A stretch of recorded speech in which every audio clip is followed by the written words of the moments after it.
तुम्ही फॉर्म भरलाय? नाही 31 सेकंड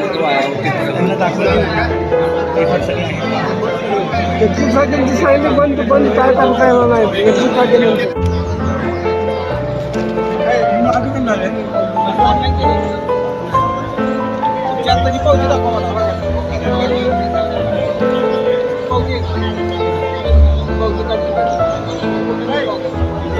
तुमचे कागदपत्र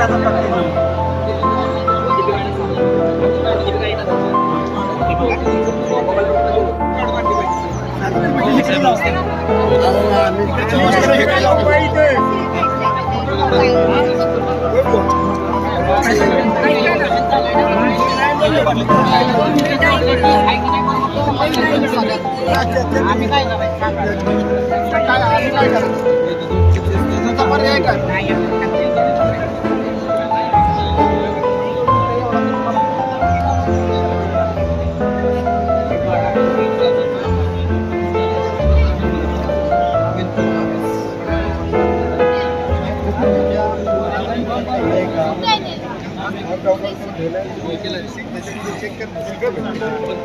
कुठं OTP आला ना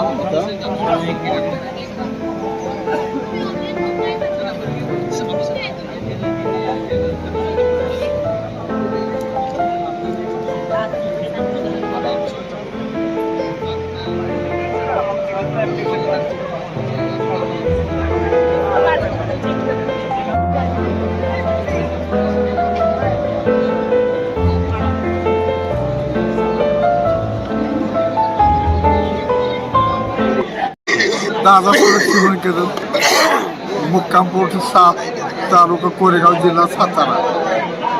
जवळजवळ 10 वर्ष झाला आम्ही फिरतोय.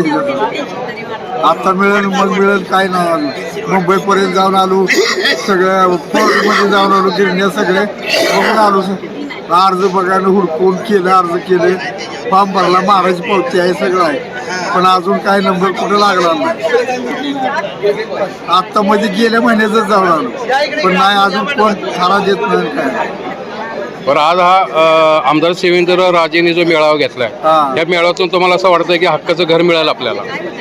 अजून तर 100% वाटत नाही मिळेल म्हणून, पण काय सांगावं, त्यांनी जर केलं लवकर तर होईल. त्या इलेक्शनच्या अगोदर केलं तर होईल, नाही तर नाही होणार.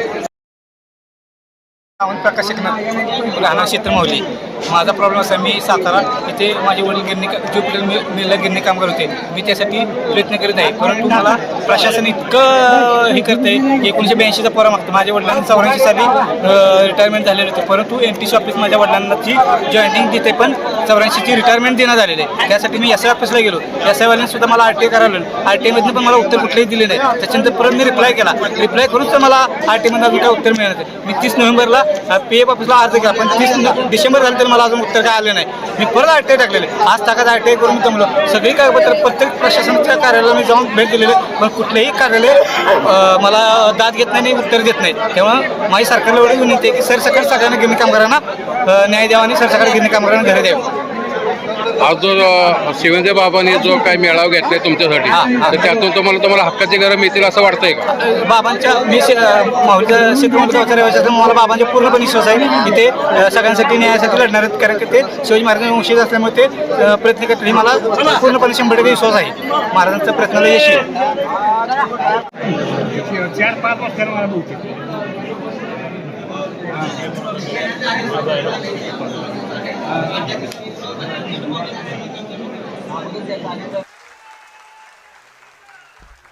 अध्यक्ष गिरणी कामगार सहनियंत्रण महाराष्ट्र राज्य यांचा सन्मान या ठिकाणी होत आहे. आदरणीय वाजत राहिला पाहिजेत, कारण हीच मंडळी खऱ्या अर्थानं बाबा राजांच्या साथीनं आपल्याला हक्काचं घर देणार आहेत. गिरणी कामगारांच्या खऱ्या अर्थानं त्यांचा सन्मान आपण या ठिकाणी करतोय. आदरणीय गीतांजली कांबळे मॅडम आपण या ठिकाणी उपस्थित आहे. आपला सन्मान या ठिकाणी आम्ही करतोय. अरविंदजी चव्हाण सभापती, मी आपणास विनंती करेन आपण आदरणीय गीतांजली कांबळे मॅडम यांचा सन्मान करावा. मान्य श्री आमदार सुनीलजी राणे, अध्यक्ष गिरणी कामगार सहनियंत्रण समिती, त्याचबरोबर मान्य महाजन साहेब, मान्य भोसले साहेब, मान्य गीतांजली कांबळे मॅडम आणि सर्व संघटनेचे किंवा गिरणी कामगार उपस्थित असणारे जिल्ह्यातील सर्व उपस्थित आदरणीय गिरणी कामगार बंधू भगिनी, मी फक्त स्वागताला उभा राहिलो आहे. ह्याच्यानंतर आपले काही प्रतिनिधी थोडंफार आपले मुद्दे मांडणार आहेत. माझी विनंती आहे की आज महत्त्वाचा विषय आहे की राणे साहेब आलेत, त्यांचं आपल्याला मार्गदर्शन ऐकायचं आहे. आणि दुसरं म्हणजे ज्यांची पात्रता म्हणजे झालेली नाही किंवा काही कागद कमी असतील, अपुरी असतील, या ह्याच्यासाठी हा आपलाचा मेळावा खरं म्हणजे आपण घेतला आहे. त्यामुळं अडचणी आहेत, राणे साहेबांना स्वतः माहीत आहे, ते याच ह्याच्यातले आहेत. तुमच्याच गिरणी कामगाराचाच राणे साहेबांचं म्हणजे काय म्हणायचं मुलगा किंवा त्यांनी गिरणी कामगारांच्या अडचणी, गिरणी कामगारांच्या समस्या, झालेले संप, सगळ्या गोष्टीचा अनुभव राणे साहेबांना आहे. आणि म्हणून आपल्याला आपलं हक्काचं घर हे मिळालं पाहिजे, त्यासाठी ते 100% प्रयत्न करतात. आणि आपण सगळेजण बघतोय की आज आत्ताचे आपले मुख्यमंत्री, आपल्या जिल्ह्याचे सुपुत्र मान्य एकनाथजी शिंदे साहेब, आमचे दोघांचे पण नेते मान्य उपमुख्यमंत्री देवेंद्रजी फडणवीस साहेब, यांचा सगळ्यांचा सहानुभूतीपूर्वक आणि सकारात्मक दृष्टिकोन गिरणी कामगारांना त्यांची घरं मिळवून देण्यासाठी 100% आहे. आज कालसुद्धा मी माडाचे अधिकारी इथं आलेत, आम्ही महाजन साहेब वगैरे संध्याकाळी थोडा वेळ बसलो होतो, त्यावेळेला पण त्यांनी काही माहिती दिली. कारण तसं बघितलं तर मला आपल्या प्रामुख्याने सातारा तालुक्यातले राणेसाहेब, आमच्या इथले बऱ्यापैकी जी मंडळी होती ही गिरणी कामगारच होती. जावळीमध्ये आपण बघितलं तर माथाडी जास्त आपल्याला मिळतील, पाटणमध्ये माथाडी जास्त बघायला मिळतील, पण प्रामुख्याने सातारा तालुका जो होता हा म्हणजे माझं तर म्हणणं 80-90% गिरणी कामगार आमचा खेतवाडी, आपण जे म्हणला डिलाई रोड वगैरे, या सगळ्या भागामध्ये आमचाच सातारा तालुक्याचाच गिरणी कामगार होता. संप झाले, मुंबईत काय काय झालं हे आपल्याला सगळ्यांना माहीत आहे. गिरणी कामगार आमचे परत गावी आले, त्यावेळेला थोडी राणेसाहेब आपल्याला पार्श्वभूमी सांगतो की आमच्या तालुक्याची जरा परिस्थिती वेगळी होती. आमच्या इथं फार काही शेती वगैरे ह्या गोष्टी नव्हत्या, पण माझे वडील कैलासवासी अभयसिंहराजे भोसले भाऊसाहेब महाराज यांनी या तालुक्याचं प्रतिनिधित्व सुरू केलं. या तालुक्याला एक वेगळी ओळख दिली. या तालुक्यामध्ये सहकाराच्या माध्यमातून संस्था काढल्या, अजिंक्यतारा कारखाना उभा केला. या कारखान्याच्या माध्यमातून शेती आणि शेतीसाठी जे गरजेचं आहे ते पाणी, हे हक्काचं पाणी मिळवून देण्याचं काम भाऊसाहेब महाराजांनी केलं. उरमोडीचं धरण महाराजांनी प्रयत्न करून बांधलं आणि त्या धरणामुळं आज आमचा तालुका, सातारा तालुका हा सुजलाम सुफलाम झाला आहे, ही वस्तुस्थिती आहे. आणि म्हणून हे आमचा गिरणी कामगार जो आहे, आज सुद्धा मी नुसतं सातारचं नाही म्हणणार, तर आमच्या जिल्ह्यातला गिरणी कामगार आपल्या हक्कासाठी भांडतोय. मगाशी जसं आपण आज सगळे चर्चा करत होतो, संघटनेचे काही आपले पदाधिकारी होते की 40-40 वर्ष गिरणी कामगारांचं मुंबईमध्ये किंवा जिथं हे शासनाच्या माडाच्या माध्यमातून घर मिळावं यासाठी प्रयत्नात आहेत. हे वयस्कर लोक झालीत. आज प्रत्येक आपण जर बघितलं तर यात तरुण असं फार काही कोण गिरणी कामगार आपल्याला सापडणार नाही. आपणच म्हटलं की 30% कामगारांचं निधनच झालं, म्हणजे 30% नाहीच आहेत. नाही आता तुमच्याकडे पण राणे साहेबांचे आणि त्यांचं हे तर अशी एकंदर परिस्थिती आहे. पण आज राणे साहेबांच्या ह्याच्यामुळं म्हणजे मी पण या ह्याच्यामध्ये मी का आलो हे पण आपल्या मागच्या अधिवेशनामध्ये राणे साहेबांनी प्रश्न उभा केला होता विधानसभेमध्ये आणि त्यावेळेला उपमुख्यमंत्र्यांनी मला वाटतं उत्तर दिलं होतं. मुख्यमंत्री उपमुख्यमंत्र्यांनी आणि त्यावेळेला मी जाऊन उपमुख्यमंत्र्यांना विनंती केली की साहेब मला राणे साहेबांच्या या कमिटीमध्ये किंवा त्यांच्या समितीमध्ये मला घाला. माझ्या इथला गिरणी कामगार आहे आणि मला काही त्याच्यामध्ये जर योग्य न्याय माझ्या इथल्या यांना मिळवून देता आला तर मला त्यासाठी काम करायचं आहे. कारण माझ्या इथले बरेच गिरणी कामगार माझ्या मतदारसंघातले आहेत. आज ती संधी मला मिळाली. आज काही थोडेफार प्रश्न आहेत आपल्या पुढं. तारखेचा विषय आहे 14 जानेवारी ही तारीख काही केली आहे, पण त्याच्याबद्दल राणेसाहेब सांगतीलच. आमची विनंती आहे राणेसाहेब की ती तारीख आपल्या माध्यमातून थोडीफार पुढं जी आहे ती वाढवली जावी. म्हणजे जे अपात्र होतात किंवा ज्यांच्याकडे काही कागदपत्र नसतील, पण आपण सुद्धा गिरणी कामगारांनी एक लक्षात घेतलं पाहिजे. मागाशी जे राणेसाहेब म्हटले की कधी ना कधी आपल्याला कट ऑफ किंवा तारीख आपल्याला फायनल करायला लागणार आहे. त्याशिवाय लॉटरी जी आहे माडाची ती सुरू होणार नाही.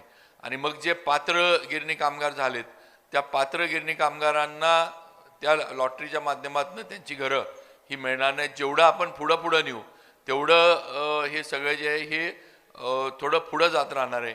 आणि जे काही अपात्र होत आहेत किंवा काही लोकांकडं कागदपत्र नाहीत त्यासाठी पण राणेसाहेब सांगिततील त्याच्यावर पण त्यांनी उपाय काढला आहे की प्रॉव्हिडंट फंडचे जे आपले कमिशनर आहेत त्यांच्याकडनं आपल्याला प्रॉव्हिडंट फंडच्या ह्याच्या माध्यमातून जे काही त्यांचं सर्टिफिकेट आहे ते उपलब्ध करून देण्याचं नियोजन राणेसाहेब थोड्या दिवसामध्ये करतात. त्यासाठी त्यांचे लेबर विभागाचे अधिकारी, प्रॉव्हिडंट फंड विभागाचे, माडाचा एक अधिकारी, अशा पद्धतीनं म्हणजे ज्यांच्याकडे काहीच नाही आहे, ज्यांच्याकडे कागदपत्रच नाही आहेत, तर अशा पद्धतीनं एक मार्ग त्यांनी त्या बाबतीत काढला आहे. दुसरी मगाशी चर्चा करताना आपल्याला पण सगळ्यांना माझी विनंती आहे की मुंबईमध्येच आपल्याला सगळ्यांना घरं मिळाली पाहिजेत किंवा मुंबईमध्ये आज शासन देतंय हे सगळं बरोबर आहे माडाचं. पण जर आपल्याला पुणा किंवा सातारा किंवा आपल्या या पश्चिम महाराष्ट्रामध्ये सुद्धा पुण्यासारख्या शहरामध्ये राणेसाहेब म्हणले की तिकडं मुख्यमंत्र्यांकडे त्यांचा प्रयत्न चालला आहे की पुण्याच्या इथं जरी आम्हाला घरं मिळाली, मुंबईमध्ये 300-350 स्क्वेअर फुटाची देतात, त्या बदल्यामध्ये पुण्यामध्ये थोडं मोठं घर आम्हाला दिलं तरी आम्हाला ज्यांना पाहिजे त्यांना पण ते म्हणले आपण तिथं हे करू शकू. म्हणजे प्रयत्न हाच चालला आहे की मुंबई आणि मुंबईमधले जे सगळे आपले म्हणजे काय म्हणायचं सबब जे आहेत तिकडं जमीन मिळवणं, जमीन ताब्यात घेणं ही सगळ्या म्हणजे किती उद्योग करायला लागतात आणि काय करायला लागतं हे आपल्याला सगळ्यांना माहीत आहे. ह्याचा पर्याय म्हणजे आपण सगळे या विभागातले आज पुण्याला बऱ्यापैकी आपली मुलं शिकायला पुण्याला आहेत, नोकरीला पुण्याला आहेत.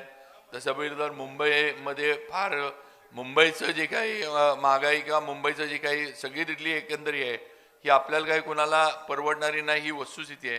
त्यामुळं राणे साहेबांना मी ती पण विनंती करतो की पुण्याच्या परिसरामध्ये जरी आम्हाला म्हणजे ज्यांना पुण्याला हे पाहिजे त्यांना तिकडं जर माडाच्या माध्यमातून घरं आपल्या माध्यमातून मिळवून दिली, नवी मुंबई आहे, वाशी आहे, अशा अनेक पर्याय आपण दिले किंवा जिकडं आपल्याला घरं मोठ्या प्रमाणावर उपलब्ध होऊ शकतील. नवीन आपला जो एअरपोर्ट सुरू आहे त्या ठिकाणी सुद्धा काही ना काही घरांची उपलब्धता होऊ शकेल असं सुद्धा राणेसाहेबांनी सांगितलं. त्यामुळं जिकडं हे होईल ते आपण हे करावं. आम्ही आज राणेसाहेब सगळ्यांनी मिळून ही सुरुवात केली आहे. आपण ज्या सूचना केल्या आहेत की आज जरी हा मेळावा होत असला तरी आपण एक ठिकाणी म्हणजे सगळ्यांना मुंबईला जाण्यापेक्षा इथूनच ऑनलाईन पद्धतीनं आपण एक ऑफिस म्हणा किंवा कुठंतरी आपण एक जागा आम्ही आपल्याला हे करू किंवा तिथं येऊन आपले जे काही असेल ते ऑनलाईन तिथनंच भरून आपण हे करा. कारण माडाचे महाजन साहेबांचं म्हणणं आहे की ऑफलाईन कागदपत्र किंवा ऑफलाईन अर्ज भरण्यापेक्षा ऑनलाईन तुम्ही भरलं तर ते जास्त सोपं पडतं किंवा जास्त ते उपयुक्त आहे असं त्यांचं म्हणणं आहे. त्यामुळे आम्ही इथं सुद्धा राणेसाहेब आपण जशी सूचना केली तसं इथं एक ऑफिस, एक माणूस, कम्प्युटर वगैरे जे काय लागतंय या सगळ्या प्रक्रिया करण्यासाठी आम्ही 100% गिरणी कामगारांना उपलब्ध करून देऊ. त्यांनी तिथं येऊन इथूनच जे काय असेल ते आपले ॲप्लिकेशन, जे काय कागदपत्र, एलिजिबिलिटी असेल किंवा अपात्र झालो असेल तर क्लॅरिफिकेशन किंवा कागदपत्र मागतात हे जे आहे ते इथूनच आपण करावं, अशी सोय आम्ही साताऱ्यामध्ये नक्की करून देऊ. लवकरच राणे साहेबांच्या बरोबर मी, आपले आबिटकर कोल्हापूरचे आमदार, आम्ही मुख्यमंत्र्यांना भेटणार आहे. काही इतर पण विषय आहेत त्या बाबतीत आम्ही त्यांच्याबरोबर भेटून नक्कीच मुख्यमंत्र्यांना पण आणि फडणवीस साहेबांना पण आम्ही विनंती करू की बा म्हणजे आपल्या बाबतीमध्ये अजून सकारात्मक निर्णय व्हावा. काही अटी शिथिल करता आल्या शासनाच्या माध्यमातून तर ते सुद्धा बघू. आणि कुठेतरी मागाशी मी म्हटलं की एक कुठंतरी कट ऑफ डेट जी आहे ती सगळ्यांच्या माध्यमातून आपण लावली पाहिजे, म्हणजे प्रक्रिया सुरू होईल. आज तारीख पुढं जर आपण नेत गेलो तर लॉटरीची प्रक्रिया होणार नाही आणि कुणालाच म्हणजे आज 40 वर्ष आपण जे आपण सांगतो की 40 वर्ष आपण प्रयत्न करतोय, घरं अजून मिळू शकलेले नाहीत, पण कुठंतरी ह्याची सुरुवात होईल. आणि राणे साहेबांना माझी विनंती की याच्यानंतर जर कुणी अपात्र राहिली किंवा कुणाचे अर्ज असले तर त्या बाबतीमध्ये राणे साहेबांनी मुख्यमंत्री वगैरे शासनाशी, म्हणजे मुख्यमंत्री वगैरे असं नाही पण शासनाचे करून नंतर जे कोणी राहतील, समजा कोण राहिलेच किंवा ह्याच्यातनं आता वारसांचा विषय एक मागाशी चर्चा झाला किंवा वारसांचं जे आहे ते काही ठिकाणी अजून हे झालेलं नाही आहे, त्यांना म्हणजे अर्जच त्यांना त्यावेळेला मिळाला नव्हता किंवा अशा ज्या गोष्टी आहेत ह्या नंतरच्या ह्याच्यामध्ये शासनाकडे आपण त्याचा पाठपुरावा करू. त्यासाठी जे काही आपल्याला त्यांच्यापर्यंत जायला लागेल ते आपण करू. अशा पद्धतीनं राणेसाहेब आपल्या माध्यमातून पुढचंही व्हावं अशी मी आपल्याला विनंती करतो. आणि गिरणी कामगारांनी पण या गोष्टीला सहमती द्यावी ही माझी आपल्या सर्वांना विनंती आहे.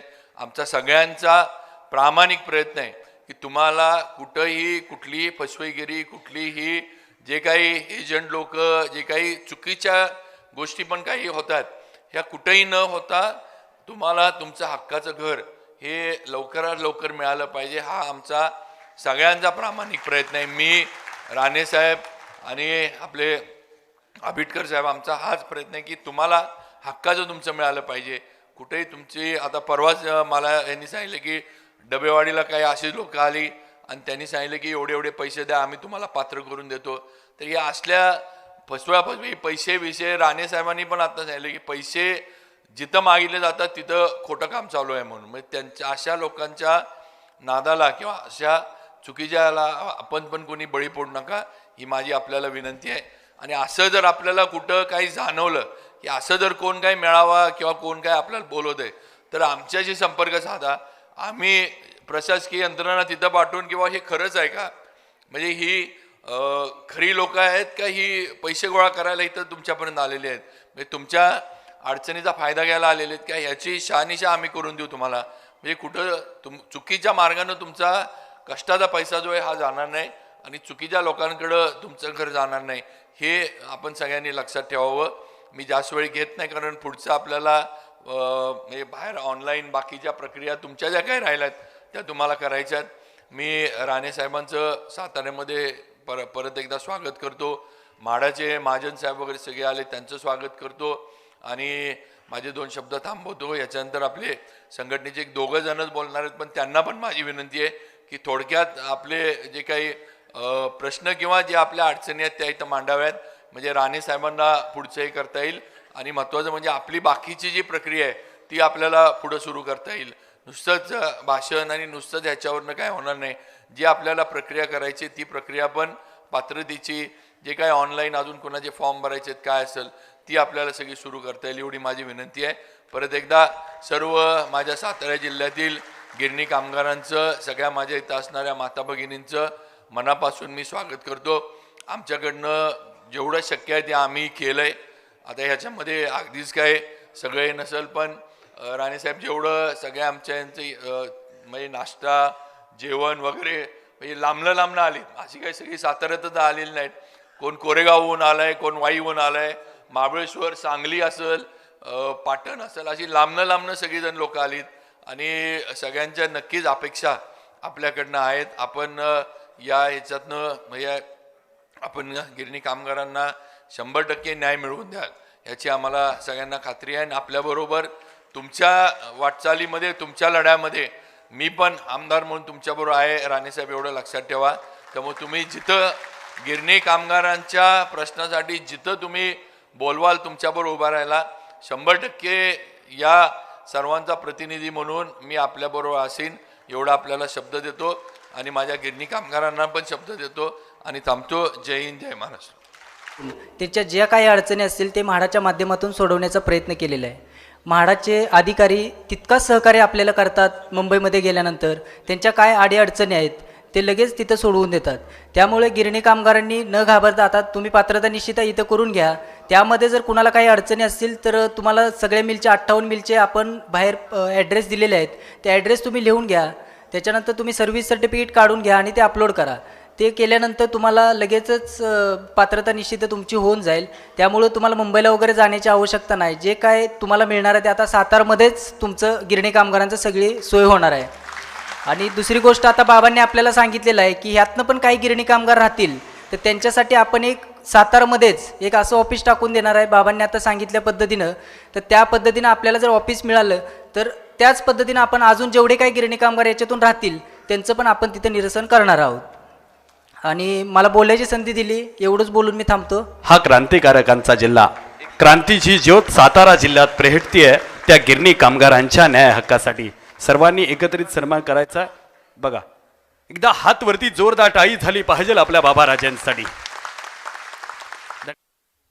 हिंदुस्थानचे आराध्य दैवत छत्रपती शिवाजी महाराज यांच्या पवित्र स्मृतीस अभिवादन करून आजच्या या गिरणी कामगारांच्या मेळाव्यासाठी ज्यांनी आवर्जून सतत प्रयत्नपूर्वक मेहनत करून हा गिरणी कामगारांचा मेळावा साताऱ्यामध्ये व्हावा म्हणून प्रयत्न करणारे माझे विधिमंडळातील सहकारी सन्माननीय आमदार श्री शिवेंद्रराजे भोसले साहेब, म्हाडाचे अधिकारी योगेश महाजन, श्री भोसले, आमच्या IT टीमचे प्रमुख श्री सुरेराव, श्रीमती गीतांजली कांबळे, ज्या एका तरुणाने भाषण केलं आणि अनेक मुद्द्यासाठी तो तरुण मुंबईमध्ये येतो असा आमचा छोटा सहकारी तेजस कुंभार, विठ्ठल चव्हाण, ज्यांनी माझ्या वडिलांसोबत अनेक वर्ष काम केलं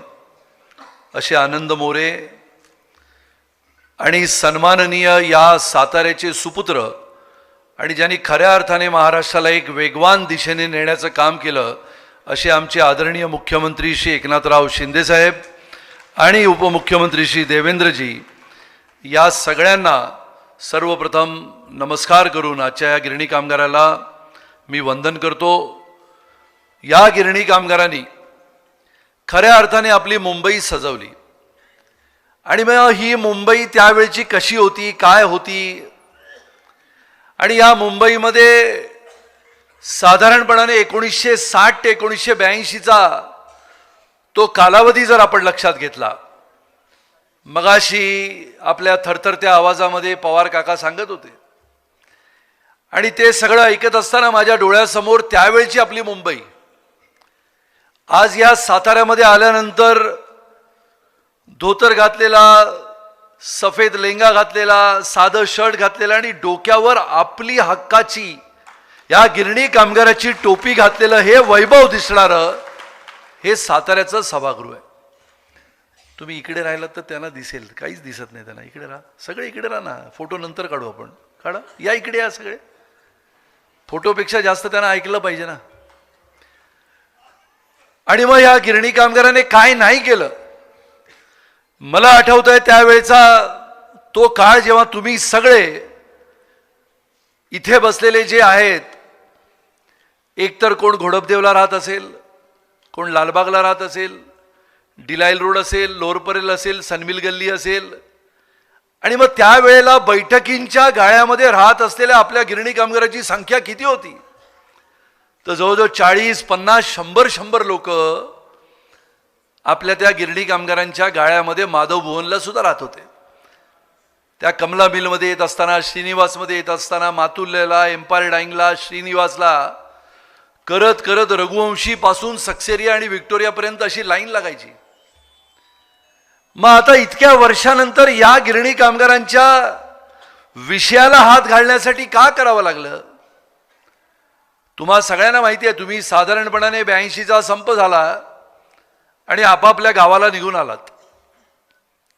जर मी तुम्हाला विचारलं की 1990च्या निवडणुकांमध्ये किती लोक तिकडे मुंबईत होते, हात वर करा. बघा 90, राजे लक्षात घ्या विषय, मी आता विषय काय सांगतोय. 1985 सालाला कोण कोण होते? तर घाबरू नका, आता काही तुम्हाला परत परत नाही करणार. 85ला हे आमचे माहिती आहेत, बाबांबरोबर होते, पहिले 3 बसलेत. आता या संपाची सुरुवात जेव्हा 1982ला झाली, 18 जानेवारी 1982चा तो दिवस होता, आपल्या सगळ्यांना आठवतो. आणि किंबहुना 26 नोव्हेंबर 1981ला पहिला संप झाला. तुम्हाला सगळ्यांना माहिती असेल, त्यावेळेला शिवसेनेने,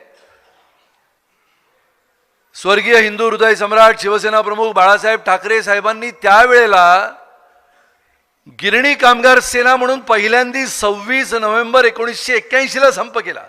आठवतं तुम्हाला? यांना माहिती आहे.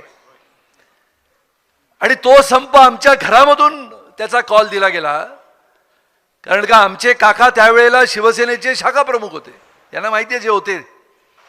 आणि मग मातुल्ल्याच्या म्हणजे त्यावेळच्या राजेश मिलच्या नाक्यावर, ज्याला आपण आता मातुल्य मिल म्हणतो, त्या नाक्यावरचा पहिला संप सुरू झाला. आणि मग कालांतराने तो संप मागे घेतला आणि 1982ला दत्ता सामंतांनी तो संप केला. मग आता ह्याला किती वर्ष झाली जर असं आपण पकडलं तर ही 24 वर्ष आणि ती 18 वर्ष, म्हणजे जवळजवळ 42 वर्षाचा इतिहास तुमच्या डोळ्यासमोर आहे, माझ्या डोळ्यासमोर आहे. आणि मग इतक्या वर्षानंतर आता घरं मिळायला सुरुवात झाली. पण मगाशी ओझरता उल्लेख जेव्हा पवार काकांनी केला, तेव्हा त्यांच्या लक्षात हे आलं नाही की ज्या वेळेला 1991ला ही मान्यता दिली गेली आणि मान्यता दिल्यानंतरच्या कालावधीमध्ये जेव्हा आपलं पहिलं सरकार होतं, 1995 ते 1999च्या 4.5 वर्षामध्ये याचा आराखडा बनवला होता. पण त्याच्या नंतर आलेल्या विलासरावांच्या सरकारने 58A लिहिला. तुम्हाला सगळ्यांना कल्पना असेल मुंबईमध्ये घरं का मिळत नाहीत? तर मुंबईमध्ये घरं न मिळण्याचं मोठं कारण आहे, आजच्या मुलामुलींना कदाचित कळेल तर ते 58A नावाचं कलम लिहिलं गेलं. जसं या देशावर 370 नावाचं एक कलम लिहिलं गेलं होतं. परमपूज्य डॉक्टर बाबासाहेब आंबेडकरांना विचारलं गेलं होतं की हे 370चं कलम कोणी लिहिलं? ते लिहिलं होतं गोपाल स्वामी अयंगर नावाच्या माणसाने, ज्याच्यामुळे आपला भारत धोक्यामध्ये राहिला, भारतावर आक्रमण होत राहिलं. ते 370चं कलम 70 वर्षानंतर आदरणीय पंतप्रधान मोदीजींनी बदललं आणि हा देश खऱ्या अर्थाने स्वतंत्र होऊन पुढे चालला. आता हे 58चं कलम होतं, त्याच्यामध्ये मिलच्या जमिनीवर असलेल्या एकंदर क्षेत्रफळाच्या रिकाम्या राहिलेल्या जागेवरती 1/3 घरं गिरणी कामगाराला द्यायची. आता तुम्हा सगळ्यांना कल्पना आहे की नाही मला माहिती नाही, बरोबर ना? आता कमला मिलमध्ये कोण होते? एखादा तरी असेल ना कमला मिलचा. कमला मिल किती आहे? 1 2 3 4 5 आहे ना, वडील होते. पण वडिलांबरोबर कधी गेला होता का कमला मिलला? वडिलांनी कसा घाम गाळला असेल ना, मला माहिती आहे ते. आणि त्या कमला मिलमध्ये उदाहरण का देतो, त्या कमला मिलच्या जमिनीवर 1 चौरस फूट सुद्धा त्याने आपल्या गिरणी कामगाराला घर दिलं नाही. आणि त्यांनी काय केलं, जॉईंट डेव्हलपमेंट करून ती मिल चालवली असं दाखवलं, पण मिल काही चालली नाही. आणि त्या मिलच्या एकंदर क्षेत्रफळाच्या रिकाम्या असलेल्या जागेच्या 1/3 म्हणजे आपल्याला घरच मिळत नाही. मगाशी येता येता एक ज्येष्ठ नागरिक भेटले, आपले कामगार होते बिचारे. त्या मामांना मी विचारलं, मामा कुठच्या मिलला होतात? तर मामा म्हणाले खटाव मिल. असतील कुठेतरी बसलेले इथे. आहेत बघा तिकडे, तुम्हीच भेटले ना मला खाली. म्हणजे एक लक्षात ठेवा, कितीही गर्दीमध्ये मला एखादा कामगार भेटला तर तो आजन्म माझ्या लक्षात राहतो, कारण का माझे वडील सुद्धा तुमच्यासारखेच मिलचे कामगार होते. त्यामुळे त्यांनी काय सांगितलं, खटाव मिलमध्ये होतो, या खटाव मिलमध्ये आता टोलेजंग टॉवर उभे राहिले. त्या टोलेजंग टॉवरच्या बाजूला असलेल्या दगडी चाळीमध्ये राहत असलेल्या अरुण गवळी जे आता जेलमध्ये आहेत, त्याच अरुण गवळीचा भाचा कोण, आता तुम्हाला कंठ फुटला बघा, या सचिन अहिरने आपली खरी वाट लावली की नाही सांगा मला. आणि त्याच्यामुळे मला दोनदा तुमच्यामुळे पराभव स्वीकारावा लागला वरळीत, माहिती आहे ना तुम्हाला सगळ्यांना. आणि दोन वेळेला राजे, म्हणजे बाबांचा एकदा पराभव झाला 99ला, तुम्ही होतात, लहान होती. हा वरळी नाक्यावर, बरोबर आहे. 15 वर्ष मी एकट्याने लढा दिला त्या सचिन अहिर आणि अरुण गवळीच्या गँगच्या विरोधात तुमच्यासाठी. पण तुम्हाला त्यावेळेला कल्पनाच नव्हती की देवधर्म कसा असतो. आपण वारकरी म्हणून जातो पंढरपुराला, विठोबा रायाच्या चरणी प्रार्थना करतो. तुम्ही सुद्धा कधीतरी प्रार्थना केली असेल की 20 वर्षांनी का होईना सुनील राणे बोरिवलीला गेला वरळीमधून, आमदार होऊन परत तुमचं काम हे माझ्याकडेच यावं हे देवाच्या मनात होतं. आणि तुमचा बट्ट्याबोळ केलेला त्यावेळचा आपला वरळीचा आमदार कुठच्या तरी राजकुमार नावाच्या व्यक्तीचे दरवाजे उघडतात, माहिती आहे की नाही तुम्हाला. आणि परवा विधानसभेमध्ये मी भाषण केलं की ज्याचा उल्लेख झाला, मामा काय या आत या, तर हॉल भरलाय.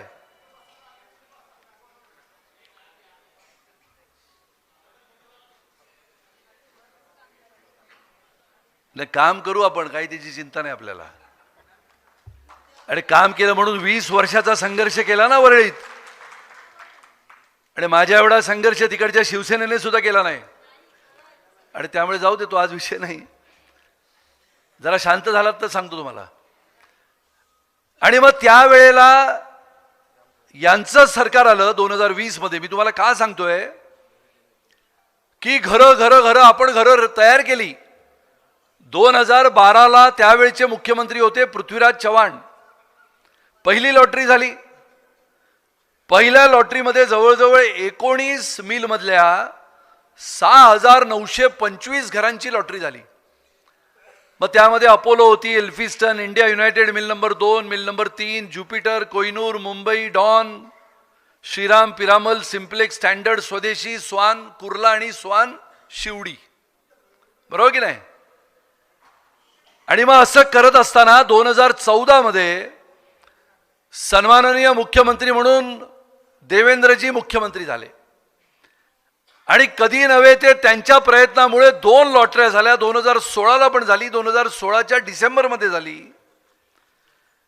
आणि 2016 मध्ये सेंचुरी, रुबी, वेस्टर्न इंडिया, प्रकाश कॉटन, भारत मिल आणि ज्युबिलीची लॉटरी झाली.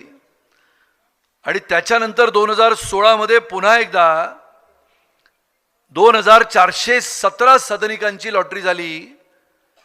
ती होती आपली कोन पनवेलची. 2020 मध्ये मग ही 16च्या लॉटऱ्या झाल्या, त्याची पात्रता निश्चिती झाली. तुम्हा सगळ्यांना कळलं की आपण अडलो कुठे. तर ज्या विषयासाठी आज आपण मेळावा घेतलाय त्या विषयात आपण अडलो, पात्रता. मला आठवतंय की ज्या वेळेला आमच्या बाबांकडे तुम्ही सगळे येत असाल तेव्हा ते लोक असे म्हणायचे, काही गिरणी कामगार, की पात्रता पहिली केली पाहिजे आणि मग लॉटरी काढली पाहिजे.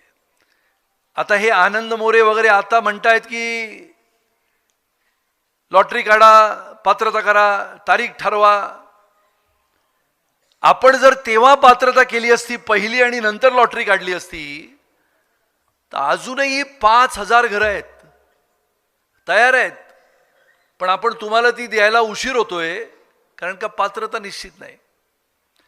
आणि बॉम्बे डाईंग आणि श्रीनिवासची कथा कशी आहे तर 4,000 घरं तयार होती.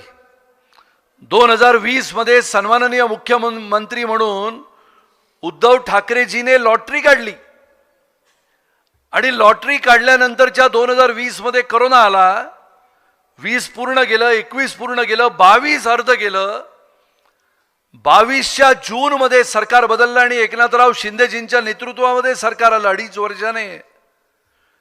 गिरणी कामगारांनो, तुम्हाला आश्चर्य वाटेल, 2.5 वर्षामध्ये बॉम्बे डाईंग आणि श्रीनिवासची लॉटरी होऊन सुद्धा घरं तयार होती. प्रभादेवीला म्हणजे आपल्या लोअर परेलला श्रीनिवासची आणि वडाळ्याला बॉम्बे डाईंगची 2.5 वर्षामध्ये त्यांच्या घराच्या समोर म्हाडा आहे. 20 फुटावर रस्ता क्रॉस केला की समोर म्हाडा आहे आणि म्हाडामध्ये हेच अधिकारी बसले होते. पण 2.5 वर्षामध्ये मित्रांनो, तुम्हाला सांगतो मी, एकही घराची चावी तत्कालीन मुख्यमंत्री आणि त्यांचे चिरंजीव जे आपल्या वरळीमधून निवडून आले, त्यांच्यामुळे आम्हाला बोरिवलीला जावं लागलं, त्यांनी एकही चावी नाही दिली. मला इतकं वाईट वाटलं की जो गिरणी कामगार आयुष्यभर या मुंबईमध्ये श्रमाने, मेहनतीने, घामाने ही मुंबई उभी करत गेला, आणि हा गिरणी कामगारामध्ये 1% उत्तर प्रदेशचा असेल, 1%. कोण यादव असेल, चौबे असेल, बिचारे उत्तर प्रदेशमधून यायचे. 99% हा मराठी माणूस होता. आणि या मराठी माणसाच्या नावाने मुंबईमध्ये ओरड केली. पण या मुंबईमध्ये राहत असलेल्या किंबहुना सातारा, सांगली, गडहिंग्लज, कोल्हापूर, कोकण, राजापूर या इथे राहत असलेल्या आपल्या गिरणी कामगाराला 2.5 वर्षामध्ये एकही घर दिलं नाही. आम्ही समिती बनवली, देवेंद्रजींनी घोषणा केली, एकनाथराव शिंदेजींनी मुख्यमंत्री म्हणून त्याला मान्यता दिली.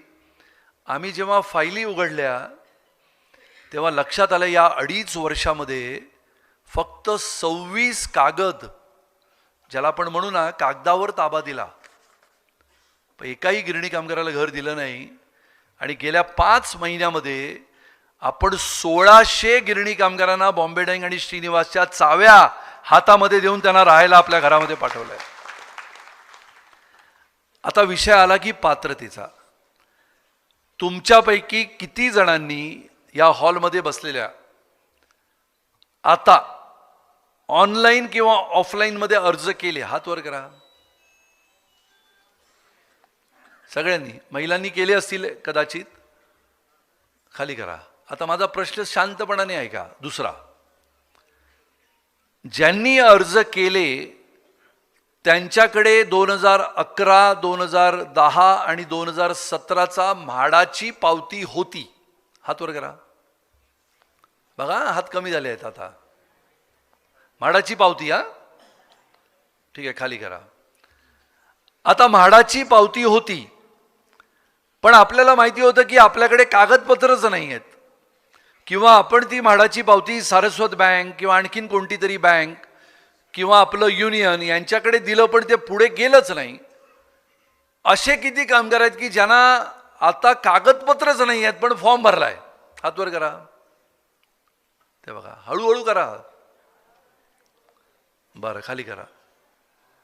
आता ज्यांच्याकडे, म्हणजे हा ऐका प्रश्न तुम्ही, आता ज्यांना नक्की माहिती आहे की 1/1/82 नंतर मी कामावर होतो आणि 1/1/82च्या आधी पण मी वर्ष, 2 वर्ष, 4 वर्ष, 10 वर्ष कामावर होतो, पण मला सॅलरी सर्टिफिकेट आणि प्रॉव्हिडंट फंड या दोनापैकी एक काहीच नाही आहे माझ्याकडे, असे किती लोक आहेत? हा, कोण कोण? काय काय येत नाही? काय तुम्ही एक मिनिट. आता ज्यांच्याकडे, लक्षात घ्या पुन्हा एकदा, ज्यांच्याकडे सॅलरी सर्टिफिकेट नाही पण त्याला माहिती आहे की मी काम केलंय, मग मोरारजी असो, ब्रॅडबरी असो, हिंदुस्तान असो, इंडिया युनायटेड मिल नंबर 1 असो, 2 असो, 3 असो, ज्याला 100% माहिती आहे की मी काम केलंय, 1982च्या नंतर माझे दिवस भरले आहेत, कारण का मी 1982च्या आधी पण होतो आणि सॅलरी सर्टिफिकेट पण नाही आणि प्रॉव्हिडंट फंड पण नाही, अशांनी आपली नावं, तेजस कुंभार कुठे आहेत? हा तेजस कुंभार खाली एक टेबल टाकेल आणि तिथे बसेल, पण त्याच्यात तुम्ही गडबड करू नका, कारण का त्याच्यावर मी लक्ष देणार आहे. तुम्ही मुंबईला पण यायचं नाही. तुमचा नंबर, नाव आणि कंपनी म्हणजे मिल हे त्यांना लिहून द्यायचं. जमेल तुम्हाला? जमेल. तर हे संपल्यानंतर तुम्ही आठवणीने द्यायचं. 1 नंबर 2, ज्याने फॉर्म भरलाय व्यवस्थितपणाने, ज्यांच्याकडे सर्टिफिकेट पण आहे, पण काहीतरी कागदपत्र नवीन मागितले, 240 दिवस मागितले ना, तर आपण आता काय करणार आहोत की सॅलरी सर्टिफिकेट मिलमधून आणि प्रॉव्हिडंट फंडचा कागद हे जर मिळालं तर 240 दिवसाचा सर्टिफिकेट द्यायची गरज नाही. हे चालेल तुम्हाला? तुमच्या टाळ्यांमध्ये काही दम नाही. तुम्ही म्हणाल घराची चावी द्या मग वाजवतो टाळ्या, बरोबर ना?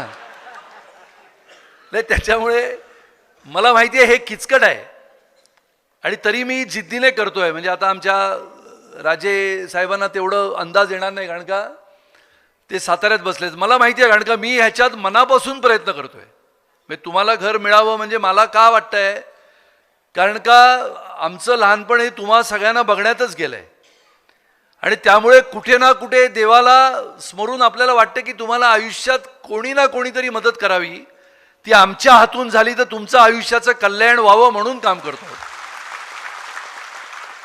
त्याच्यामध्ये मतं द्या, मग मुंबईला या, त्यावेळेला दिली असती तर आज तुम्हाला चाव्या मी देऊन तुमच्या घरी आलो असतो चहा प्यायला. कधी 2004ला ते तुम्ही केलं नाही म्हणून साताऱ्यात यावं लागलं. आता तुम्हाला जी अडचण येते आणखीन सांगतो. आता माझ्याकडे कागद आहे ज्याच्यामध्ये बॉम्बे डाईंग आणि श्रीनिवास 3894 घरं होती. आपण जवळजवळ 1600 पर्यंत पोहोचलोय. आता त्याच्यामध्ये सुद्धा काय झालंय की पुढची घरं आणि लोक अपात्र झालेत. आता आपण त्याच्यामध्ये वेटिंग लिस्ट सुद्धा क्लिअर केली.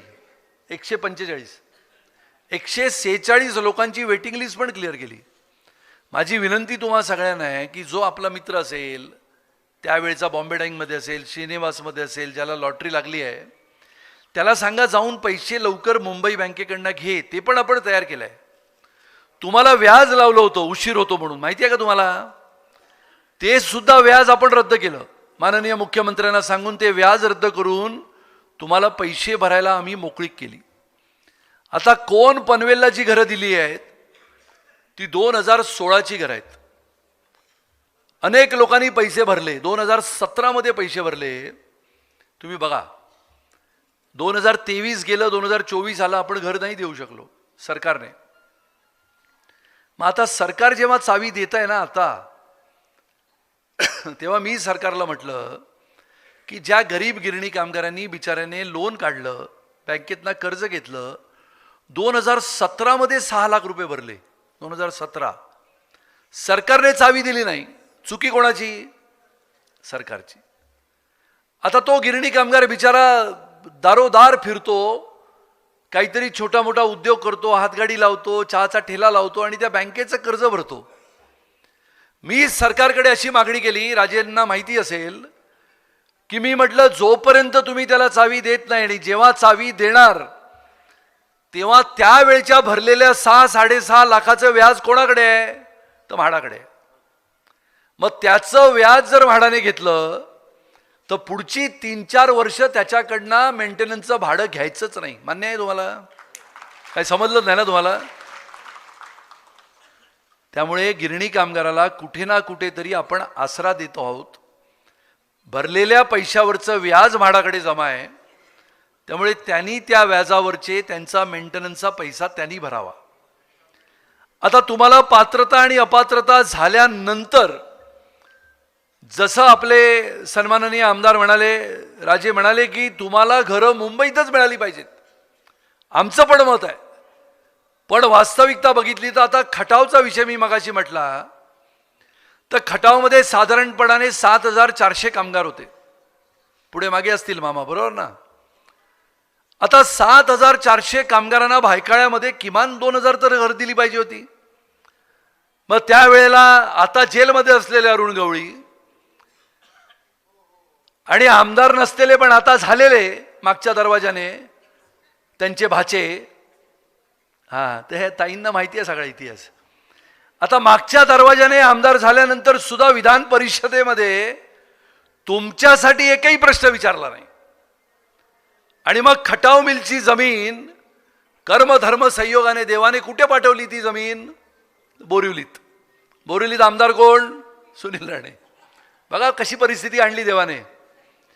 आणि या खटाव मिलच्या 40 एकर जमिनीवर एक सुद्धा इमारत नाही आहे.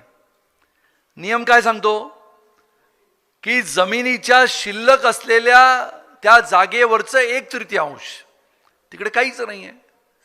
तर मी खटावच्या मालकाला फोन केला, तर त्या मालकाने सांगितलं मी आता जमीन विकली आहे दुसऱ्या कंपनीला. मग मी त्या कंपनीच्या लोकांना फोन केलं आणि माननीय मुख्यमंत्र्यांना सांगितलं की मुख्यमंत्री महोदय, आपल्याला मुंबईमध्ये बोरिवलीमध्ये खटावच्या लोकांना, खटावच्या गिरणी कामगाराला 7,000 घरं उभी करण्याची संधी आली आहे. जो गिरणी कामगार आपला आयुष्यभर प्रतीक्षेत आहे, ती 13 एकर जमीन 40 पैकी आपल्या ताब्यात आपण घेऊ शकाल. आता उरलेल्या जमिनी जर ताब्यात घ्यायच्या तर त्याला वेळ लागेल. आणि म्हणून जसं मी म्हटलं की एक प्रस्ताव माननीय मुख्यमंत्री विचार करतायत की जर गिरणी कामगारांना चालत असेल तर आपण पुण्याला जाऊ. पुणे चालत असेल तर पुण्यामध्ये काही 350च्या ऐवजी 400 फूट, 425 फूट. जर माननीय मुख्यमंत्री आणि देवेंद्रजी तयार झाले तर पुणे आपल्याला इथून 1 तासावर आहे. जर तुमची तयारी असेल, ज्याला मुंबईसाठी थांबायचं आहे त्याने मुंबईसाठी थांबू दे. ज्याला पुण्यामध्ये चालत असेल त्याने पुण्यामध्ये घेतलं. कोल्हापूर असेल, सातारा असेल, यामध्ये जर तुम्हाला वाटलं की आपल्याला इथे पण चांगलं आहे, माहीत नाही, अरे बाबा गेला ना, दाखव मोबाईल. तो मोबाईल बघितला, तो OTP आलाय, सगळं झालंय. तरी तो म्हाडाच्या ऑफिसला गेटवरून काही जाईना. म्हटलं काय झालं घोरपडे? नाही हो, लय धाकधूक होते. म्हटलं का धाकधूक होते? नाही, ते म्हाडाच्या लोकांकडे बघितलं की भीती वाटते. म्हणजे तुमचं किती दरार आहे बघा. आणि मग त्याला मी सांगितलं, समजावून सांगितलं, त्याचा फॉर्म बघितला की बाबा फॉर्म गेलाय. 2 दिवसांनी आलो, आणखीन एक काका उभे होते गेटवर. म्हटलं का हो काका उभे आहे? नाही म्हणाले, ते सुनील राणेला भेटायचं आहे. तर म्हटलं मीच तो. नाही, तुम्ही कसे काय? ते एवढ्या छोट्या गाडीतनं थोडी येतात ते. अरे म्हटलं मीच, सांग काय ते? नाही म्हणाले, माझा फॉर्म अपात्र झाला आहे, ते काही सेटिंग लागते का? तर मलाच विचारतो तो. म्हणजे हे म्हाडाची कीर्ती किती आहे बघा. हे तसे नाहीत हा, म्हणजे हे इथपर्यंत आले म्हणजे तसे नाहीत. मग मी त्याला म्हटलं, अरे बाबा मीच सुनील राणे, सांग मला, मी करून देतो. नाही हो, तुमच्याकडनं नाही व्हायचं. म्हटलं कुठचा तू? साताऱ्याचा. आयला म्हटलं याचं साताऱ्याचं ना, आज आणायला विसरलो त्याचं घराचं पत्ता, त्याच्या घरातच जाणार होतो. मग त्याला म्हटलं बाबा असं नाही आहे. तर म्हणाले नाही हो, अपात्रचं पात्र करण्यासाठी रेट ठरलाय. हा, माझ्या तुम्ही नाही तसे, तुम्ही असे रागावून बघू नका. हा नाही, नंतर बोला, थांबा आता माझं होऊ दे, मला माहिती आहे ते. पण हे पूर्वी होत होतं. आणि आमची गिरणी कामगारांची समिती बनली, महाजनांना आम्ही त्या जागेवर आणलं आणि होते 1-2 लोक, त्या लोकांची बदली केली. आता 1ही रुपया तुम्ही खबरदार जर कोणाला दिलात तर, आता तुमचं पण कसं आहे, तुमचे पण हात शिवतात. ती पूर्वीची आपली सफेद पिशवी असायची ना डब्याची, माहिती आहे ना तुम्हाला, हे सगळे मामा घेऊन फिरायचे. त्या पिशवीत हात घालायच्या मामा आपले. त्यावेळेचा 1 रुपया, 2 रुपये, 5 रुपयाची नोट दिसली म्हणजे किती मोठं. पण आता पण काय झालंय की तुम्ही येता मुंबईत आणि तुम्हाला वाटतं काहीतरी दिलं पाहिजे हो, आणि तुम्हीच म्हणता 200 रुपये घ्या, 500 रुपये घ्या. अरे बाबा करतात ना आता. हे परवा याने पकडलं कुठे, तो किती 2,000 घेत होता, 2,500. मग कशाला देता तुम्ही? तुम्हाला असं वाटलं ना की आता फारच झालो, खूप दिवस कोणाला काही दिलंच नाही, तर मंदिरात जा, खंडुरायापर्यंत चालत जा. तुमचं लय भारी वेळ आहे ते, काहीतरी देऊया. असं अजिबात कोणाला 1 रुपया दिलात तर खबरदार, मिळणारी चावी काढून घेईन. अजिबात द्या. आणि तुम्ही पण महिलांनो, म्हणजे तुम्ही आता ज्या खऱ्या महिला आहेत, ही बसली बघा वरती पाय घेऊन, ही आपली ओरिजिनल आहे. हा, त्या बाकीच्या सगळ्या आता वारस असतील. त्याच्यामुळे ते हातात डब्बा घेऊन जायच्या बिचाऱ्या जेवणाचा, आणि त्या डब्याच्या बाजूला एक पानाचा डब्बा असायचा, छोटा अडकित्ता पान, थोडासा चुन्याची एवढीशी डब्बी, चुना लावायचा कत्ता काही नसायचा. आणि त्या आमच्या घराच्या ओट्यावर येऊन सगळ्या बसायच्या. मी शाळेला जात असताना मला भेटायच्या. ते काय बिचारा म्हणायच्या, पान खा. आता पान कसं काय खायचं शाळेत जाताना. त्याच्यामुळे ह्या सगळ्या आठवणी आठवून आम्ही काम करतो आहोत. तुमची पात्रता, जो गिरणी कामगार खऱ्या अर्थाने न्याय आहे, एकाही गिरणी कामगाराला आम्ही अपात्र होणार नाही याची काळजी घेऊ. हे तुम्ही त्याच्यात लक्ष घाला. एकही गिरणी कामगार जो खऱ्या अर्थाने न्याय आहे त्याच्यावर अन्याय होऊ देणार नाही. आता याच्यामध्ये अनेक लोक येतात. माझ्या मनामध्ये अनेक वेळेला विचार येतो आणि मी माननीय मुख्यमंत्र्यांना त्या दिवशी बोलून सुद्धा दाखवलं की साहेब, आपण 1/1/82ची तारीख काढली. 1/1/82 नंतर 240 दिवस ज्याने बदली म्हणून भरले त्याला परमनंट केला गेला, त्याला घर पण मिळालं, लॉटरीत लागलं, बरोबर की नाही. पण एक गिरणी कामगार असा होता जो वयाच्या 18व्या वर्षी 19व्या वर्षी लागला. देश स्वतंत्र झाला तेव्हा तो मिलमध्ये लागला. आयुष्यभर त्या चिमणीच्या समोर त्याने तो कपडा खेचला. मगाशी त्यांनी म्हटलं की चड्डी आणि त्याचं बनियन सुद्धा पिळायचा, इतका घाम निघायचा. तो गिरणी कामगार थकला आणि 1981च्या 31 डिसेंबरला निघून गेला. कुठे गेला? गावाला गेला बिचारा. 30 वर्ष, 35 वर्ष, 40 वर्ष नोकरी केली. ब्रिटिशांच्या जमान्यामध्ये सुद्धा त्या गिरण्यांमध्ये काम करणारा तो आपला गिरणी कामगार होता. त्याला काहीच नाही. त्याला ना घर, ना फॉर्म, ना म्हाडा, ना काय. अशा गिरणी कामगाराला सुद्धा पहिल्यांदी तुम्हाला न्याय देऊ, कारण का तुम्ही संपामध्ये गेलात आणि संपामध्ये होरपळल्यानंतर बाहेर गेलात. पण तो सुद्धा गिरणी कामगार आपला होता. त्यामुळे या गिरणी कामगारांचं जर भलं होत असेल आणि सरकार जर सहृदयी असेल तर त्या गिरणी कामगाराचा सुद्धा विचार करण्याचं ध्येय हे आपल्या सगळ्यांच्या डोळ्यासमोर असलं पाहिजे. आणि त्यामुळे या गिरणी कामगाराला पात्रताच्या या फेरीमधून बाहेर काढून, ही फेरी कितीची आहे तुम्हाला लक्षात आलं की नाही? शेवटचा मुद्दा आहे. लोक म्हणायचे 1,70,000 गिरणी कामगार होते. मगाशी पवार काका म्हणाले खऱ्या अर्थाने 4 लाख होते. मग 2.5 पर्यंत आले, संपामध्ये गेले आणि मग जेव्हा फॉर्म भरायला लागला तेव्हा 1,70,000 आले, मग 1,50,000 आले. आता आपण गेल्या 4 महिन्यापासून करतो आहोत. तर ऑफलाईन अर्ज आले, म्हणजे स्वतः अर्ज घेऊन मुंबईत लोक आले 10,344.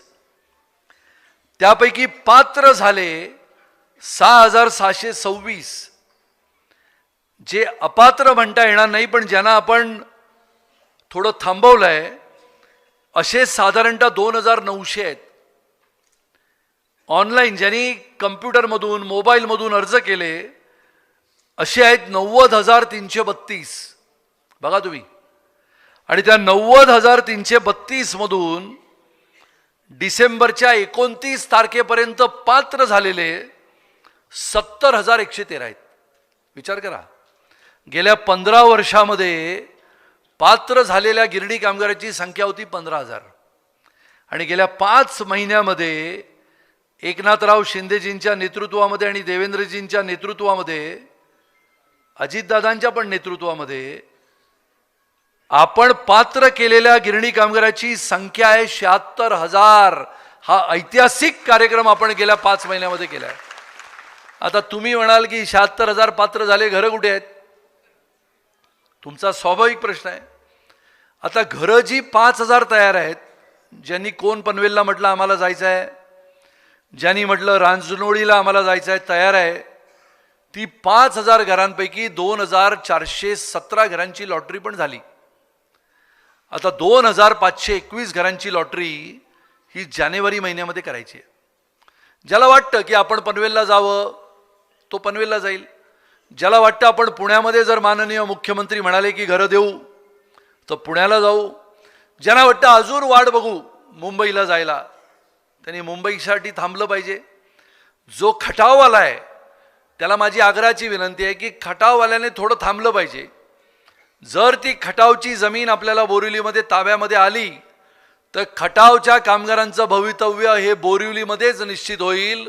त्यामुळे त्या खटाववाल्यांना न्याय देण्याच्या भूमिकेमध्ये आम्ही पुढे जात आहोत, कारण का ती जमीन दिसली आहे. बाकीच्यांची जमीन हातामध्ये येत नाही आहे, पण ती हातामध्ये येण्यासाठी प्रयत्न सुरू आहे. पण ही पात्रता संपली पाहिजे. त्यामुळे तुम्ही मला एकदा एक तारीख सांगा की पात्रता आपण संपवूया कधी. मी मगाशी म्हटलं 2050 नको, कधी 15 जानेवारी. आणखीन सांगा. नकोच, हा नकोच म्हणतो, संपवायचीच नाही, आयुष्यभर चालू ठेवायची. काय रे हा, एक एक एक ऐकतोय मी. 26 जानेवारी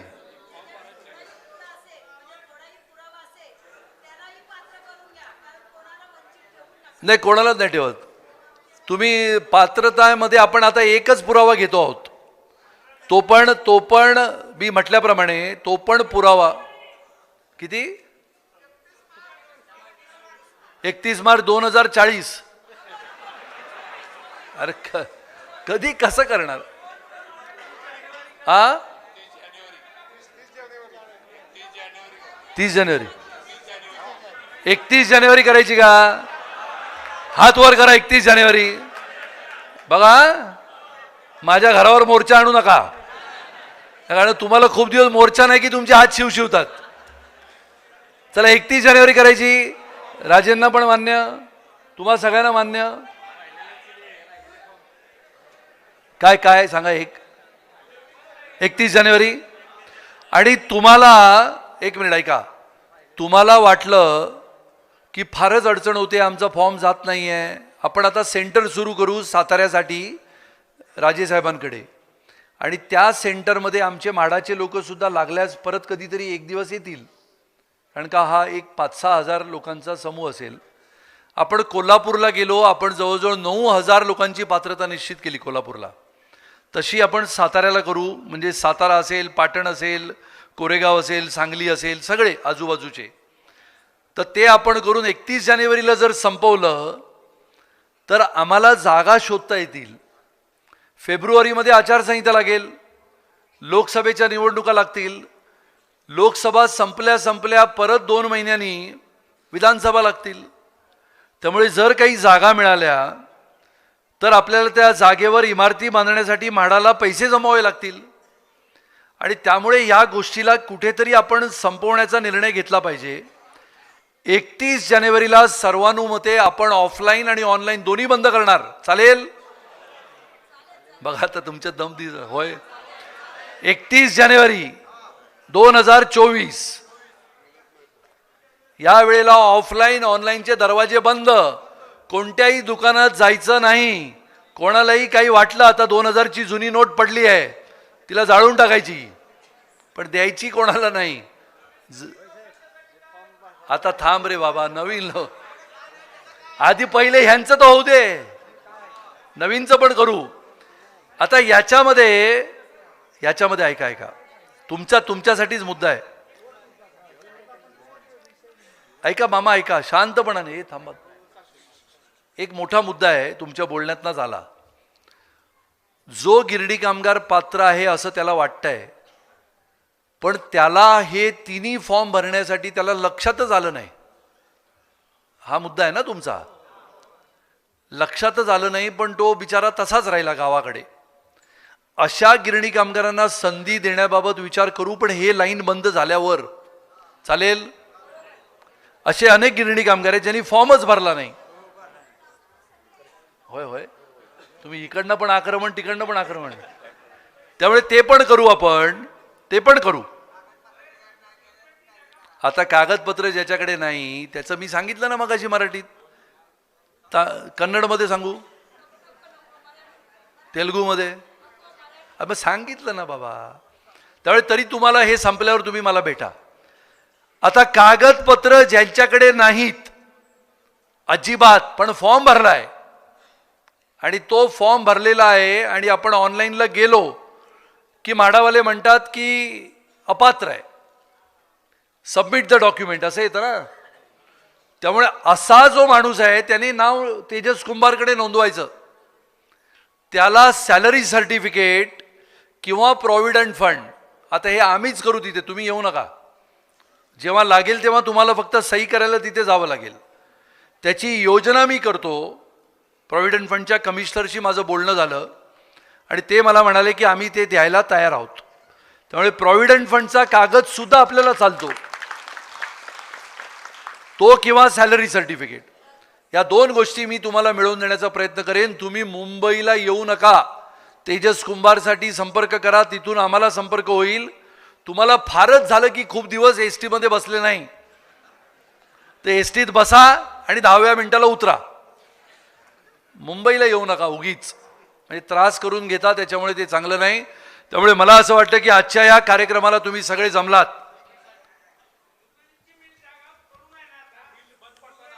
कुठची आवाज नाही. हा, न्यू ग्रेट ईस्टर्न. आता लक्षात घ्या, ज्या मिलच्या जमिनी बंद पडल्या आणि ज्या NTCच्या जमिनी आहेत, NTCच्या जमिनीवर असलेल्या गिरणीच्या चाळी, तुम्हाला माहिती आहेत ना हा विषय, त्या गिरण्यांच्या चाळीमध्ये राहत असलेला जो गिरणी कामगार होता, एकाच्या नावावर घर होतं, आपण सगळेजण राहत होतो, तर ज्याच्या नावावर घर होतं त्यालाच फक्त घर नाही मिळणार, बाकीच्यांना घरं मिळणार.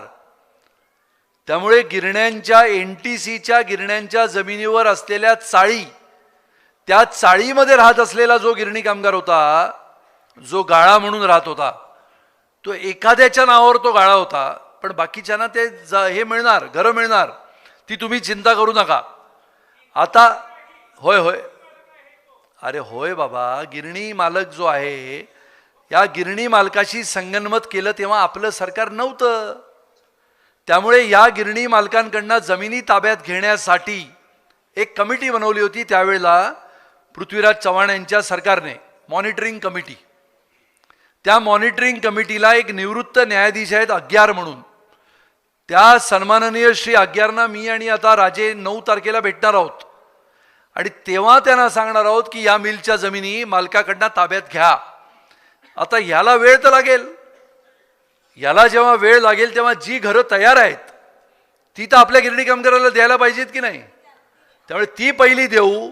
जो पात्रता होत नाही त्याला पात्र करू. ज्याच्याकडे कागद नाही त्याला कागद देण्याचा प्रयत्न करू. आणि असं केल्यानंतर गिरणी कामगारांची पात्रता झाल्यानंतर आपल्या लक्षात येईल की किती गिरणी कामगार आहेत की ज्यांना घरं द्यायची आहेत. 1,50,000चा आकडा होता, तो आता 1 लाखावर आला. 1 लाखावर आल्यानंतर त्याच्यात पात्रता जर 1 लाखाची झाली तर किमान आपल्याला 1 लाख घरं तर उपलब्ध करावी लागतील. मग ती उपलब्ध करण्यासाठी वेळ लागेल. वेळ म्हणजे कशासाठी? एका बाजूला पात्रता सुरू आहे, एका बाजूला अपात्रता सुरू आहे. या दोघांच्या भांडणामध्ये पात्रता आणि अपात्रता, आपल्याला वेळ तर मिळाला पाहिजे जमिनी ताब्यात घ्यायला. त्यामुळे या सगळ्या गोष्टी करत असताना गिरणी कामगाराला न्याय देण्याच्या भूमिकेमध्ये आम्ही आहोत. आणि इतक्या प्रांजळपणाने मला तरी आठवत नाही की 2000 पासून 2014 पर्यंत 15 वर्षाच्या कालावधीमध्ये आपल्याला घरं किती मिळाली? 6000. 2014 ते 2019 त्याच्यामध्ये घरं किती मिळाली? 6500. 2019 ते 2022 घरं किती मिळाली? 0. कोणाचं सरकार होतं? आज आपण राजकारणाच्या गोष्टी करत नाही आहोत, पण ज्या वेळेला राजकारणाच्या गोष्टी येतील ना, त्यावेळेला या गिरणी कामगाराला खऱ्या अर्थाने न्याय कोणी दिला असेल तर तो आजच्या आपल्या सरकारने आणि त्यावेळेच्या देवेंद्रजीच्या सरकारने दिला, हे लक्षात घेतलं पाहिजे. आणि त्यामुळे तुम्हा सगळ्यांना निश्चितपणाने पात्रतेच्या या आजच्या मेळाव्यामध्ये पात्रता झाली पाहिजे, याच्यासाठीच आजचा मेळावा आहे. घर तर मिळेल, बोलतो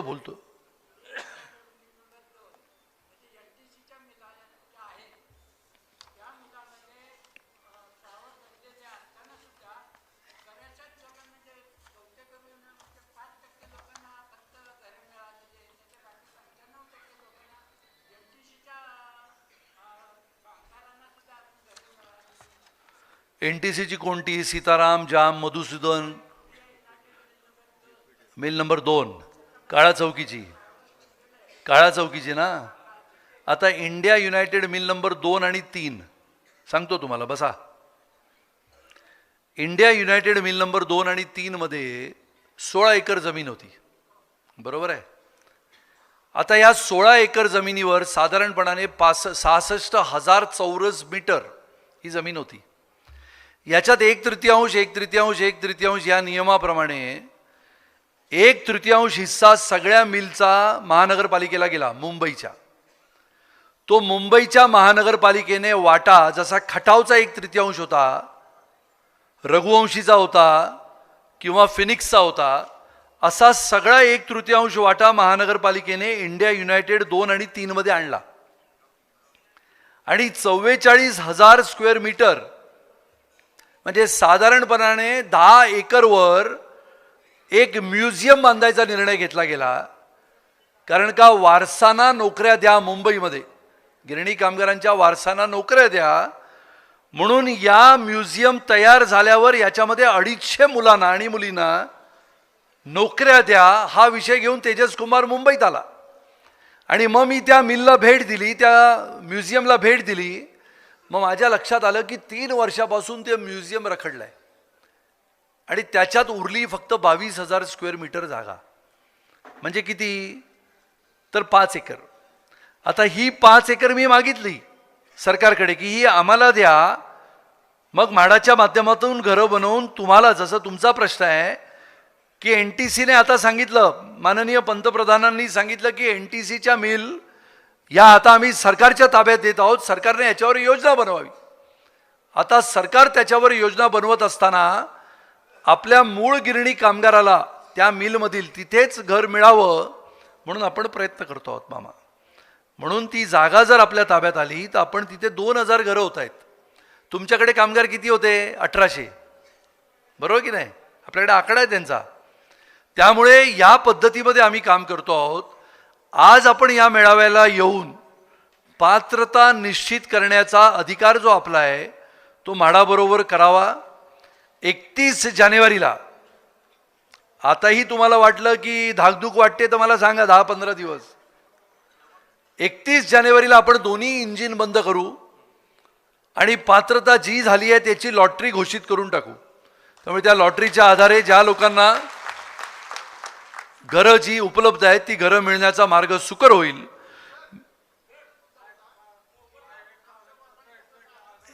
एक मिनिट मामा, ते बोलते, बोला बोला.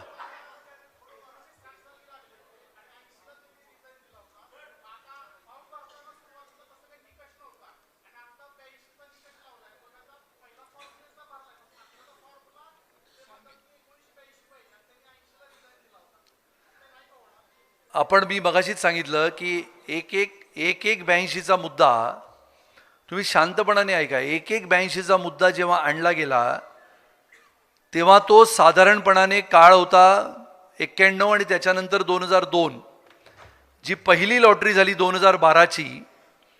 त्यावेळेला हे सांगितलं गेलं प्रकर्षाने की 82च्या नंतरचा पुरावा जो कामगार 1980 किंवा किंबहुना 31 डिसेंबर 1981ला गेला त्याला सुद्धा याच्यामध्ये घेतलं नव्हतं. त्यामुळे आपण 1981 पर्यंतच्या कामगाराचा विचार हा याच्यानंतर कधी करता येईल का हे बघू. पण 1982 नंतरचा जो कामगार आहे ज्याने फॉर्मच भरला नाही त्याचा प्राधान्याने विचार खरा आपल्याला करायचा आहे.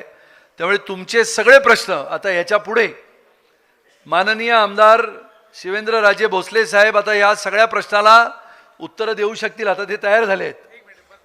नंतर माझ्याशी बोला नंतर. त्यामुळे तुम्हा सगळ्यांना, आणि त्याच्याहूनही मी 1 तास इथे थांबतो, पण सगळ्यांनी गर्दी न करता खरोखर प्रश्न महत्त्वाचा असेल तर मला इथे येऊन भेटावरती मी तुमच्या प्रश्नाला उत्तर देईन. पण तेच प्रश्न जर विचारत बसलात तर 2050 तुम्ही आणि मी तिकडे वरती. त्यामुळे आपल्याला घर पाहिजे तर आपण वास्तविकतेचा विचार करू. देतो तुला. नाही, मला काय वाटतं राजे साहेब, जर तुम्हाला वेळ असेल तर 5-10 मिनिटं यांचे प्रश्न होऊ द्या का? मग थांबा एक मिनिट. ए बाबा, माईकवाला कुठे आहे? दे, एक माईक दे त्यांना. देतो थांबा. तोपर्यंत मामा विचारा. हॅलो. या सगळ्यांचा गिरणी कामगारांचा आवाज इतका बुलंद काय माहितीये का? तुम्हा सगळ्यांना एवढा आवाज कसा? बघा, त्यांचं वय किती आहे? 80. आवाज कसा पोचतो? कारण का यांनी घोषणा देऊन देऊन ज्यांच्याकडे सगळी कागदपत्र अरे आहेत, पहिलेच कसे तुम्ही घुसलात? थांबा थांबा, बरं बोला, चला पटकन बोला बोला. ज्यांच्याकडे सगळीच कागदपत्र आहेत पण फॉर्मच भरलेला नाही, खेडेगावात कळलंच नाही आम्हा लोकांना. मग हेच मगाशी मी सांगितलं ना, आपण पहिल्यांदा यांची पात्रता होऊ द्या ताई. मी तुम्हाला निश्चितपणाने संधी देण्याचा प्रयत्न करणार आहे. मला माहिती आहे ते हजारो आपले कामगार आहेत. बोला बोला पटकन. काय फॉर्म भरण्यात काही त्रुटी झालेली आहे, सगळे कागदपत्र असून फॉर्म रिसीट होते पुन्हा पुन्हा. करेक्ट. आता त्याच्यामध्ये काय होत आहे, जो मगाशी चर्चा झाली, शांतपणाने ऐका. ज्यांचे ऑनलाईनला फॉर्म रिजेक्ट झालेत त्यांच्यासाठी पुढच्या 10 दिवसात, कुठे गेले सुरू आपले, किती दिवस लागतील? 10 दिवस. थोडं लवकर केलं तर 8 दिवसात. 8 दिवसामध्ये तुम्हाला एक नवीन त्याच्यामध्ये फॉर्मॅट येणार आहे आणि ज्याचा फॉर्म चुकला आणि अडकला आहे ना, ते सुरू होणार. तर तुम्ही परत भरायचा. बरोबर आहे? ओ सुरज, बरोबर ना सूर्यराव? 8 दिवसात तुम्हाला अपील तुमच्या मोबाईलवरच येणार की तुम्ही आता फॉर्म भरू शकता. होय ना? आता सांगितलं तुम्हाला. चला. हॅलो हॅलो, बरं का साहेब? हॅलो हा, मग तेच सांगितलं ना, होणार. हॅलो, आता खाली करूया आपण. चला आता, नाही तर गडबड उडेल. आता प्रत्येक जणाकडे प्रश्न आहे. हा गिरणी कामगारांचा मी वारसदार आहे. तर मला एक सांगायचं आहे बरं का साहेब, की गिरणी कामगार बरेचसेच स्वर्गवासी गेलेत आणि राहिले ती रुपयातले 4 आणि गिरणी कामगार राहिले. तर त्यांच्या डोळ्यात एकच त्यांना घरं बघायला भेटावी अशी माझी एवढी इच्छा आहे. पण अपंग संघटनेच्या वतीनं माझी कराड तालुका सातारा जिल्ह्याच्या अपंग संघटनेच्या वतीनं माझ्या शुभेच्छा. धन्यवाद. की लवकर होय, झालं. आता हे बघा, आता काय होईल, आपण आता समाप्त करूया, नाहीतर प्रत्येकाची भाषणं होतील. त्यामुळे तुम्हा सगळ्यांना धन्यवाद आणि विशेष आभार. आपले सन्माननीय आमदार श्री शिवेंद्रराजे भोसले साहेबांचं जोरदार टाळ्यांच्या गजरामध्ये तुम्ही अभिनंदन करावं अशी विनंती करतो आणि माझं वक्तव्य संपवतो. जय हिंद, जय महाराष्ट्र.